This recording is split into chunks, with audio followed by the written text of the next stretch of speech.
Supreme court के हुक्म पर अमल दरामद। एडवोकेट सलमान सफदर ने बानी पीटीआई से 3.5 घंटे तवील मुलाकात की। सुप्रीम कोर्ट ने तोशाखाना फौजदारी केस में एडवोकेट सलमान सफदर को फ्रेंड्स ऑफ द कोर्ट मुकर्रर करते हुए अडियाला जेल में बानी पीटीआई की बैरिक तक रसाई की इजाज़त दी थी।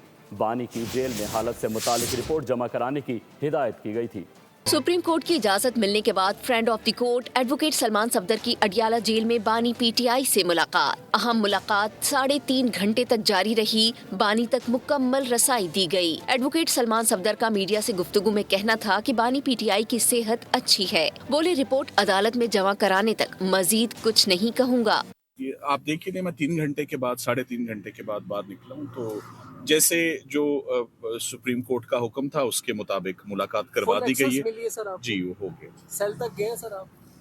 चल, बाकी बातें अब रिपोर्ट में बताऊंगा। Thank you. सेहत के मुतालिक बता दें कि कैसी सेहत है खान साहब? ठीक है, बाकी रिपोर्ट में आप देखिएगा। इससे कबल सुप्रीम कोर्ट में तोशाखाना फौजदारी केस की समाअत हुई। अदालत ने सलमान सफदर को फ्रेंड ऑफ द कोर्ट मुकर्रर करते हुए बानी की जेल में हालत से मुतालिक रिपोर्ट जमा कराने की हिदायत की। चीफ जस्टिस पाकिस्तान याहिया अफरीदी ने अटॉर्नी जनरल से कहा, हुक्म की तामील में कोई रुकावट नहीं चाहते।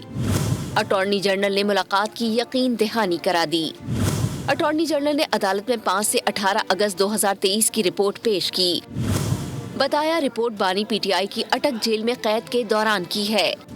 वकील लतीफ खोसा ने रोस्टरम पर आकर शिकायत की कि उन्हें भी बानी पीटीआई से मुलाकात नहीं करने दी जा रही। चीफ जस्टिस याहिया अफरीदी ने कहा, अब हम ऑर्डर कर चुके हैं कि इसकी मजीद समाअत 12 फरवरी तक मुलतवी कर दी गई।